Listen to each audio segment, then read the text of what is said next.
2018 সাল। নাম তৌফিকুজ্জামান।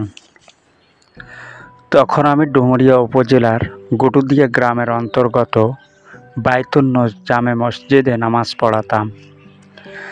আসতে বেশ সময় লেগে যেত, কারণ মসজিদের মুসাল্লিদের সাথে একটু আলোচনা করা বা তাদের অবস্থা জানা এটা আমার দায়িত্ব।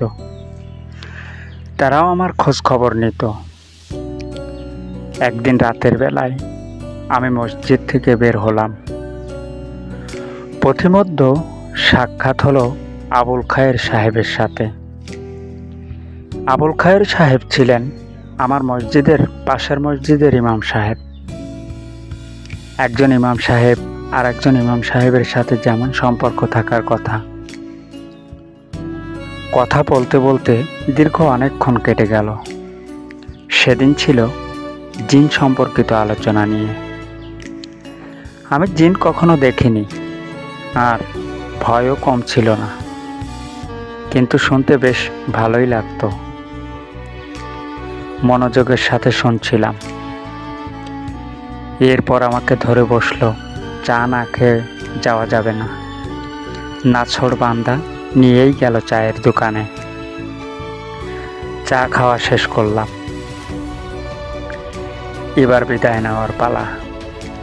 আমাকে খায়ের সাহেব বললেন, হুজুর একা একা বাসায় ফিরতে পারবেন তো?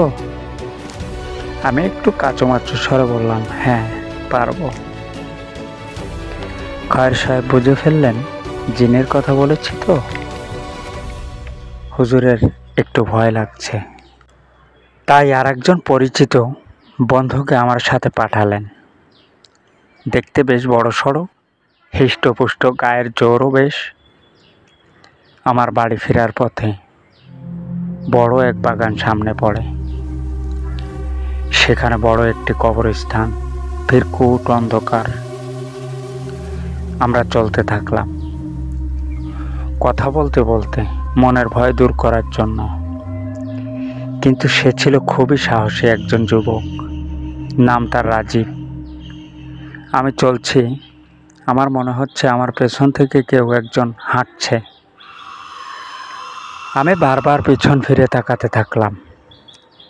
আমাকে পেছনে তাকাতে দেখে রাজীব ভাই বললেন, কি ব্যাপার হুজুর, ভয় লাগছে? আমি বললাম, তা তো একটু বটেই। সে আমায় বলল, হুজুর সাহস রাখেন, কোনো ভয় নেই, তাছাড়া আমি আছি তো।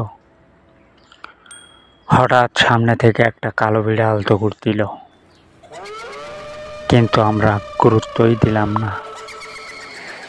কিছুক্ষণ পর আবার কালো বিড়ালটি সামনে এলো।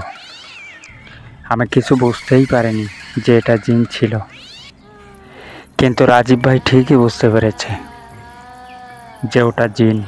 সে বলল, এই বিরক্ত করিস না, যা তোর কাজে তুই যা।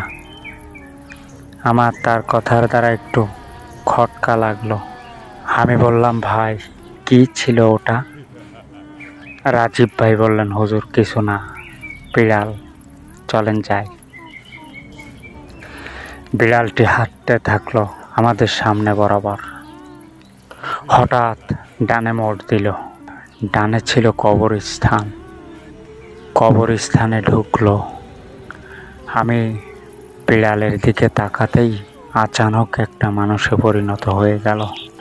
রাজীব ভাই জোরে জোরে বলতে লাগলো, এই বললাম না বিরক্ত করিস না, তোর কাজে তুই যা। কিন্তু যেন শুনছেই না, দাঁড়িয়েই রইল কবরের ভিতর সরু পথে। রাজীব ভাইও ছিল খুব জেদি মানুষ। শালা দাঁড়া দেখি, বিরক্ত করছিস কেন বলে তার দিকে এগোতে লাগলো। আমি তাকে নিষেধ করলাম যেতে, কিন্তু সে আমার কথা শুনল না। আমিও নিরুপায় হয়ে তার পিছু ধরলাম। আমরা যত এগোতে লাগলাম তার দিকে, সেও তত হাঁটতে লাগলো। হঠাৎ একটা খাল চোখে পড়ল। যদিও সেটা আগে নদী ছিল, ছোট হতে হতে খালে পরিণত হয়েছে। ওই মানুষরূপী জিন খালের পাড়ে দাঁড়ালো এবং প্রায় 60 ফুটেরও ঊর্ধ্বে নদীর ব্যাস। এক পা এপারেও আর এক পা ওপারে দিল। নদী পার হয়ে গেল। রাজীব ভাইও যেদি, সেও ঘাটের নৌকা নিয়ে তার পিছু পিছু ছুটতে লাগলো। ওপারে যেই রাজীব ভাই বলল জিনকে উদ্দেশ্য করে, এই দাঁড়া, আমি এসেছি। এবার জিনও ফিরে দাঁড়ালো। আমি দেখলাম কি বিভৎস সে।